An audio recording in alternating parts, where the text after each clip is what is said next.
आज आपण आलू आणि साबुदाण्याचे पापड बनवणार आहोत। पुऱ्या करायची मशीन नाहीये तरी सुद्धा मस्त असे गोल गरगरीत पापड तयार झाले। ते पण 1 मिनिटात 9 ते 10 पापड तयार होतील अशी एक ट्रिक सांगितली आहे। त्यासाठी व्हिडिओ संपूर्ण बघा आणि पापड तळून जेव्हा खाऊ ना आपण तेव्हा तो एकच नंबर लागतो। चावायला त्रास होत नाही, खुसखुशीत कुरकुरीत आणि थोडासा तिखट। आहा खूप मस्त लागतो, नक्की करून बघा। तर साबुदाणा भिजत ठेवायची गरज नाही आहे पापड बनवायला। तर चला, खूप झाली तारीफ, आता पटकन आपण रेसिपी बघू। तोपर्यंत तुम्ही चॅनलला सबस्क्राईब करा आणि सबस्क्राईब केलं असेल तर बेल आयकॉनला नक्की प्रेस करा, म्हणजे जे पण मी व्हिडिओ टाकते त्याचं नोटिफिकेशन तुम्हाला मिळून जाईल। तर चला मग, इथे मी साबुदाण्याचे पापड बनवण्यासाठी आलू घेतलेले आहेत। तर हे 1 किलोच्या जवळपास आलू असतील अंदाजे घेतले आणि त्याला कुकरला लावून 2 ते 3 शिट्ट्या जवळपास घेतलेल्या आहे हाय फ्लेम वरती। नंतर हे थंड झाले तर याचे छिलके मी इथे काढून घेतले आणि बघू शकता हे मोठे मोठे छान असे आलू आहेत। तर आतमधून बघून घ्यायचं, थोडे खराब वगैरे असतील तर ते घ्यायचे नाही। आता एक पुरण गाळायची मी इथे मशीन घेतली किंवा तुम्ही स्मॅशरने सुद्धा स्मॅश करू शकता। आणि इथे मी पुरण गाळायच्या मशीनवर कसं ते म्हणजे चाळणीवर असं घासत आहे, म्हणजे काय होते त्यामध्ये गुठळ्या राहणार नाही। किंवा अशा प्रकारे तुम्ही हाताने करायला त्रास होत असेल तर तुम्ही अशा प्रकारचा ग्लास घ्या, म्हणजे जेणेकरून त्याला त्याचा जे बूड आहे खालचा भाग जो आहे तो प्लेन असेल, असं मधून असा खोलगट नसला पाहिजे। त्याने काय करायचं, अशा प्रकारे घासून घ्यायचं आणि एकसारखं असं आलूचं जे आहे ना बॅटर किंवा काय म्हणू शकतो आपण, आलूचा जो आहे गर छान असा एकसारखा तयार होतो, गुठळ्या राहत नाही मेन म्हणजे। आणि असं लेंदी दिसते तुम्हाला, पण लेंदी प्रोसेस नाही आहे, पटकन तयार होते आणि एकसारखं असं आलूचं किस नाही आहे, छान असं पीठ त्याचं तयार होते किंवा गर त्याचा तयार होतो। तर आता याच्यासाठी लागणार आहे आपल्याला साबुदाणा। तर साबुदाणा मी इथे 1 किलो आलू घेतले होते, जवळपास 1 ते सव्वा किलोच्या जवळपास। तर मी इथे एक आपली वाटी असते ना घरी छोटीशी, तर त्या वाटीने 1 ते 1.5 वाटीच्या जवळपास इथे साबुदाणा घेतलेला आहे। आणि जर वजनाने म्हणाल तर 1 पावच्या थोडा वरती असू शकतो, 1 पावाच्या थोडासा जास्त। तर अशा प्रकारे याला 1 ते 2 मिनटं चांगलं असं भाजून घ्यायचं। हलकंसं गरम झालं की त्याला गॅसवरून उतरून घ्यायचं, थोडंसं थंड होऊ द्यायचं, लगेच मिक्सरच्या पॉटमध्ये टाकायचं नाही, नाहीतर मिक्सरचं पॉट खराब होऊ शकते।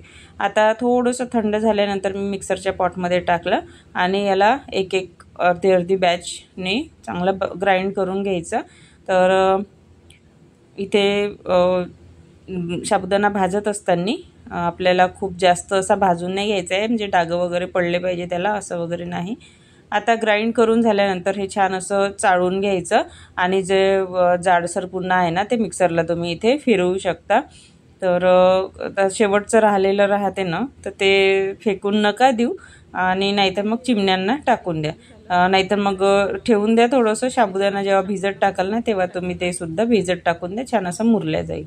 आता याच्यामध्ये थोडंसं चटपटीत बनवण्यासाठी चिली फ्लेक्स घेतलेले आहे।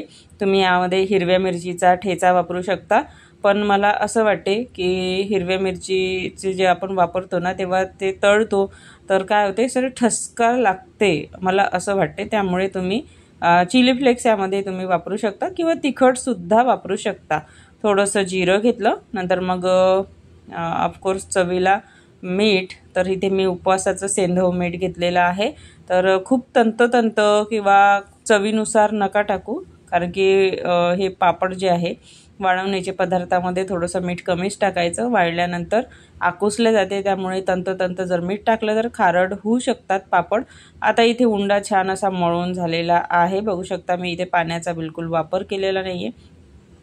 आणि वाटलं तुम्हाला थोडंसं तर तुम्ही इथे थोडंसं चम्मचभर पाणी इथे घेऊ शकता। आता हे भिजवून छान अर्धा तास ठेवून द्यायचं मुरण्यासाठी। अर्ध्या तासानंतर बघू शकता मस्त असं अर्धा तास किंवा 10 ते 15 मिनटं पण रेस्ट करायला ठेवा त्याला, म्हणजे त्यामधला साबुदाणा छान असा मुरल्या जाईल। तर अशा प्रकारे बघू शकता छान असं मुरल्या गेलेला आहे। आता याचे मी 10 ते 12 उंडे केले। आता एका वेळेस खूप सारे उंडे बनवून नका ठेवू, थोडेसे बनवले की झाकून ठेवा आणि लगेच वेळेवर तुम्ही इथे बनवू शकता, एकटे जर असाल तर. नाहीतर एक दोघं असतील तर लगेच बनवणे, लगेच पापड तयार करणे असं करू शकता. पण आता मी एकटीच होती त्यामुळे मी इथे 10 ते 12 उंडे केले आणि बाकीचं झाकून ठेवलं, म्हणजे छान ते मुरते. नंतर इथे एक ट्रिक सांगते, पटापट पापड करण्यासाठी छान असे गोळे करायचे, पटापट ठेवायचे, त्यावर पॉलिथिन टाकायचा. आता इथे मी तेल वापरलेलं नाही आहे बिलकुलच, तर त्यामुळे काय होते की हे पापड जे आहे ना, आपण तेल वापरलेलं नाही आहे त्यामुळे भरपूर दिवस टिकतात, वर्षानं 2 वर्ष, आणि वास येत नाही या पापडांचा, आणि खायला खूप छान लागतात, विश्वास ठेवा खरंच. तर इथे एक छोटी प्लेट घेतली मी जाड अशी, आणि त्याने अशा प्रकारे छान असे दाबून घ्यायचे. एकसारखे पापड तयार होतात, आणि कुठे थोडंसं कमी जास्त झालं कारण की मशीन नाही आहे ना, तर त्यामुळे ते हाताने असं दाबून घ्यायचं. तर बघू शकता अशा प्रकारे एका वेळेस 9 ते 10 पापड तयार होतात छानपैकी. तर अशा प्रकारे उंडे करायचे, पॉलिथिन टाकून ठेवायचं त्याच्यावर आणि थोडंसं डिस्टन्सवर ठेवायचं. आता आपला पापड किती मोठा होणार आहे, किंवा इथे मी छोट्या साईजची प्लेट घेतलेली आहे आणि मला माहीत आहे छोटा उंडा घेतला तर तो तेवढाच पापड तयार होईल म्हणून. तर मोठी प्लेट न घेता छोट्याच प्लेट घ्या, म्हणजे बाजूच्या पापडाला त्रास होणार नाही.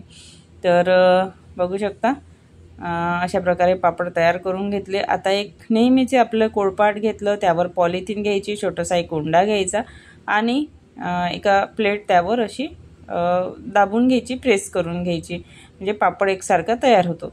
किंवा तुम्ही लाटण्याने लाटूनसुद्धा करू शकता. पॉलिथिनमध्ये उंडा घ्यायचा छोटासा आणि लाटण्याने सुद्धा तुम्ही त्याला पसरवू शकता. पण हे कसं पटकन होते, एकसारखा तयार होतो, गोल होतो. बघा आडवा तिडवा झालेला नाही आहे, गोल झालेला आहे छान. आता हे टाकून घ्यायचा पॉलिथिनवर.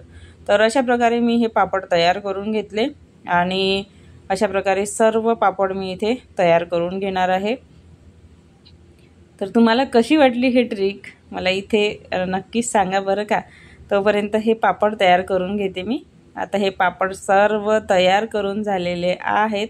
आता याला काय करायचं की 1 ते 2 तास असंच राहू द्यायचं, नंतर परड्यावर तुम्ही याला पलटून घ्या.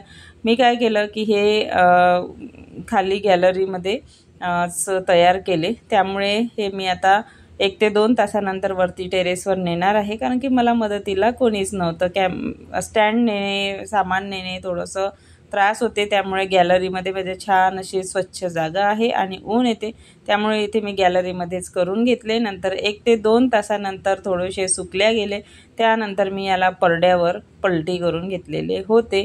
नंतर मग उन्हामध्ये 2 ते 3 दिवस चांगले असे वाळवून घेतले. आता बघू शकता थोड्या वेळानंतर मस्त असे सुकलेले आहेत, म्हणजे साधारण असे ते वरतीच आलेले आहे, काठं असे चिपकलेले नाही आहे, बघू शकता तुम्ही. तर हे आता मी पलटी करून ठेवणार आहे, म्हणजे जो वरती भाग आहे तो खालती ठेवायचा.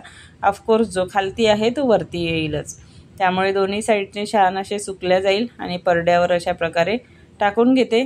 परड्यावर यासाठी की खालून सुद्धा त्याला मस्त असं गरमावट लागते आणि वरून सुद्धा छान अशी ऊन लागते, त्यामुळे जे आहे अशा प्रकारचे उन्हाळी पदार्थ अशाच प्रकारच्या याच्यामध्ये करायचे, म्हणजे पटापट असे सुकल्या जातात, खराब होत नाही. आणि हे मी ठेवणार आहे आता 2 ते 3 दिवस, चांगले वाळवून घेणार आहे उन्हामध्ये. तर 2 ते 3 दिवसानंतर भेटूया.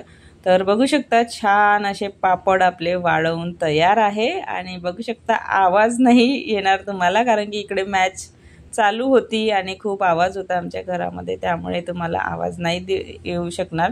तर खूप छान पापड झालेले होते. आता हे आपण तळून घेऊया. याला तेल लावलेलं नाही आहे, त्यामुळे हे 2 ते 3 वर्ष 2 वर्ष तरी आरामात टिकतील. पण आपण एवढे पापड टिकू देणार नाही ना, कारण की एवढे लागतातच भारी. तर आता हे तळण्यासाठी मी इथे तेल गरम करायला ठेवलं, आणि तेल गरम करायला ठेवल्यानंतर ते हलकंसं गरम झालं. हलकंसं नाही गरम करायचं, थोडंसं जास्तच गरम करायचं ह्या पापडासाठी, नाहीतर हलक्या गरम तेलात टाकलं तर हे ऑइली होतील, ऑइल पकडून राहील. नाहीतर अशा प्रकारे जर तुम्ही छान असे कडकडीत नाही, पण थोडंसं नॉर्मलपेक्षा थोडंसं जास्त तेल गरम असलं की चांगले असे तळल्या जातात. तर बघू शकता छान असे पापड तळून झालेले आहे, एकदम ऑइल पकडलेलं नाही आहे, बघू शकता चिपचिप नाही, काही नाही. आणि मस्त असे पापड तयार झाले। सुगंधही छान, मस्त टेस्टही छान, छान कुरकुरीत खुसखुशीत आणि थोडे तिखट। हा तोडून सुद्धा दाखवते, बघू शकता तुम्ही। खूप छान असे पापड झालेले होते। आणि उपवासाला आपण साबुदाणा विसरलो भिजवायला किंवा एखाद्या वेळेस भगर करायला त्रास आला तर अशा प्रकारे पापड तळून तुम्ही खाऊ शकता। त्यासोबत दही घ्यायचा। हा मस्त लागतात, तर नक्की करून बघा। व्हिडिओ आवडला तर व्हिडिओला लाईक करा, शेअर करा, चॅनलवर नवीन असाल तर सबस्क्राईब करा आणि सबस्क्राईब केलं असेल तर बेल आयकॉनला नक्की प्रेस करा, म्हणजे जे पण मी व्हिडिओ टाकते त्याचं नोटिफिकेशन तुम्हाला लगेचच मिळून जाईल आणि तुम्ही रेसिपी मिस करणार नाही। तर कसे वाटले हा व्हिडिओ, कशी वाटली रेसिपी, कसे वाटले पापड नक्की सांगा। मस्त खा, स्वस्त रहा। पुन्हा भेटूया नेक्स्ट व्हिडिओ।